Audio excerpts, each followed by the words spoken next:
പാലയിൽ ഇത്തിരി കാര്യങ്ങൾ കടുക്കും. പാല വളരെ നാടകീയമായ ഫോട്ടോ ഫിനിഷിങ്ങിലേക്കാണ് എത്തിയത് കേട്ടു. പാല മുനിസിപ്പാലിറ്റിയുടെ കാര്യമാണ് ഞാൻ ഈ പറഞ്ഞത്. കേരള കോൺഗ്രസ് മാണി വിഭാഗത്തിന്റെ തലസ്ഥാനം എന്ന് വേണമെങ്കിൽ നമുക്ക് പറയാവുന്ന പാലാ മുനിസിപ്പാലിറ്റിയിൽ ആകെ സീറ്റ് എത്രയാണെന്ന് അറിയാമോ? 26. കേവല ഭൂരിപക്ഷം എത്ര വേണം? 14 കിട്ടിയാൽ കേവല ഭൂരിപക്ഷമാവും. LDF എത്ര കിട്ടി? 12. കേവല ഭൂരിപക്ഷത്തിന് എത്ര വേണം? ഇനി 2 കൂടി വേണം. UDF എത്ര കിട്ടി? 10. കേവല ഭൂരിപക്ഷത്തിന് എത്ര വേണം? 4. എത്ര സ്വതന്ത്രരുണ്ട്? 4. അതിലൊരു കോൺഗ്രസ് വിമതയുണ്ട്. ആ കോൺഗ്രസ് വിമത കൂടി ഒരു പക്ഷേ കോൺഗ്രസിലേക്ക് വന്നാൽ 11 ആവത്തുള്ളൂ. പിന്നെ 3 പേർ ഒരൊറ്റ കുടുംബത്തിൽ നിന്നാണ്. ബിനു പുളിക്കക്കണ്ടവും കുടുംബവും, മൊത്തം 3 പേര്. അതാണിപ്പോൾ നില. അപ്പോൾ ബിനു പുളിക്കക്കണ്ടത്തെയും കുടുംബത്തെയും കൂടെ കൂട്ടിയാൽ 13 ആവും. കോൺഗ്രസ് വിമതൻ കൂടി UDFിനോടൊപ്പം നിന്നാൽ 14 ആവും. പാലാ മുനിസിപ്പാലിറ്റി LDFിൽ നിന്ന് UDFിന് പിടിക്കാം. എന്നാൽ LDFിനോ ബിനു പുളിക്കക്കണ്ടം മനസ്സ് വെച്ചാൽ കാര്യങ്ങൾ ഓക്കെ ആവും. നിലവിലുള്ള 12-15 ആയി തീരുകയും ചെയ്യും. എന്തായാലും ഇപ്പോൾ UDFിനെ വെട്ടിലാക്കി വിമതയായി ജയിച്ച മായ രാഹുൽ ഒരു കാര്യം കൂടി പറഞ്ഞിട്ടുണ്ട്. UDFിനെ പിന്തുണയ്ക്കണമെങ്കിൽ ചെയർപേഴ്സൺ സ്ഥാനം വേണമെന്നാണ് ആവശ്യം. അവസരം മുതലെടുക്കുകയാണല്ലേ സജി എന്നാണ് ഇപ്പോൾ UDFുകാർ ചോദിക്കുന്നത്. സ്വതന്ത്രനായ ബിനു പുളിക്കക്കണ്ടവും കുടുംബവും പിന്തുണയ്ക്കായി ആവശ്യപ്പെടുന്നത് ചെയർപേഴ്സൺ സ്ഥാനമാണ്. 21-കാരിയായ മകളെ ചെയർപേഴ്സൺ ആക്കണമെന്നാണ് ബിനുവിന്റെ ആവശ്യം. ആർക്കും കേവല ഭൂരിപക്ഷം ഇല്ലാത്തതിനാൽ മായയുടെയും സ്വതന്ത്രരുടെയും നിലപാട് നിർണായകമാകും. നമുക്ക് ഒപ്പം പ്രതികരണമുണ്ട്. ആ പ്രതികരണം, മായയുടെ പ്രതികരണം നമുക്കൊന്ന് കേട്ടിട്ട് വരാം. അഖിൽ ചേരും അതിനുശേഷം. എന്നെ സംബന്ധിച്ചിടത്തോളം ഇവിടെ ജയിക്കുക, നന്നായി പ്രവർത്തിക്കുക എന്നുള്ളത് മാത്രമേ ഉണ്ടായിരുന്നുള്ളൂ.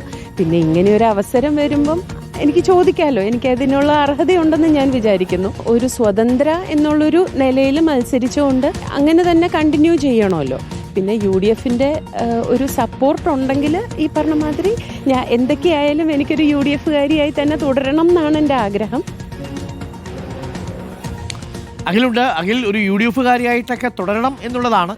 എന്നാൽ അതേസമയം മായയുടെ ആവശ്യം എന്ന് പറയുന്നത് ഒരു ചെയർപേഴ്സൺ സ്ഥാനം കിട്ടിയാൽ അത് മോശമില്ല, അതിനുള്ള സാധ്യതയുണ്ട്. കാരണം മായയുടെ പിന്തുണ ഈ ഘട്ടത്തിൽ വളരെ ആവശ്യവുമാണ്. ബിനു പുളിക്കക്കണ്ടവും കുടുംബം വിചാരിച്ചാൽ പോലും 13 ആവത്തുള്ളൂ UDFിന്. അപ്പോൾ മായ രാഹുലാണ് അതിൽ നിർണായകമായ ഘടകം.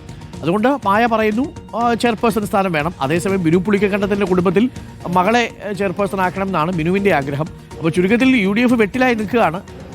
ഇതിനകത്ത് കൂടുതൽ സാധ്യത ആർക്കാണ് കൽപ്പിക്കുന്നത് ഈ നിമിഷത്തിലും? മനസ്സങ്ങോട്ട് തുറന്നോ ബിനു? അഖിൽ? ഡോക്ടർ അരുൺകുമാർ, അത് തന്നെയാണ് സംഭവം. ഇപ്പോൾ എന്തായാലും വെട്ടിലായിരിക്കുന്നത് UDF ആണ്. കാരണം UDF ഇത്തരത്തിൽ ഇതിന് ഒരു ആഹ്ലാദ പ്രകടനമൊക്കെ നടത്തി കഴിഞ്ഞു. പക്ഷേ ഇപ്പോഴും ഇതിൽ ആർക്ക് ഭരണം എന്ന കാര്യത്തിൽ ഒരു തീരുമാനം വന്നിട്ടില്ല എന്നുള്ളതാണ് ഏറ്റവും പ്രധാനപ്പെട്ട കാര്യം എന്ന് പറയുന്നത്.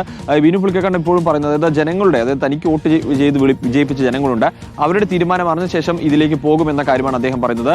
ഇപ്പോൾ മായയാണ് അതിനിടയിൽ എന്തായാലും ഒരു പെട്ടെന്നൊരു UDFിന് സമ്മർദ്ദമായി വന്നിരിക്കുന്നത്. കാരണം മായയും ചെയർപേഴ്സൺ സ്ഥാനം നൽകി ആവശ്യപ്പെട്ടു വന്നിരിക്കുകയാണ്. ഈ ബിനു പുളിക്കണ്ടത്തെ ഒപ്പം കൂട്ടാൻ വേണ്ടി UDF അടക്കമുള്ള നേതാക്കളും LDFും ഒക്കെ പറയുന്നത് ചെയർപേഴ്സൺ സ്ഥാനവും ഒക്കെ മുന്നോട്ട് വെച്ചുകൊണ്ടാണ് സമീപിക്കുകയും ചെയ്യുന്നത്. അപ്പോൾ UDFിന് സമ്മർദ്ദമായിരിക്കണം. മായ കൂടി ചോദിക്കുമ്പോൾ എന്ത് ചെയ്യും? കാരണം മായയുടെ പിന്തുണയില്ലാതെ UDFിന് അധികാരത്തിൽ, കാരണം ബിനു പുളിക്കട്ടെ മാത്രം വെച്ച് എത്തിക്കഴിഞ്ഞാൽ 13 ആവുള്ളൂ. അപ്പോൾ മായ LDFിനൊപ്പം പോയി കഴിഞ്ഞാൽ ഇപ്പുറത്ത് 13 പിന്നെ ടോസിലേക്ക് പോകും, വേറൊരു ടിസ്റ്റിലേക്ക് കാര്യങ്ങൾ പോകുമെന്നുള്ളതാണ്.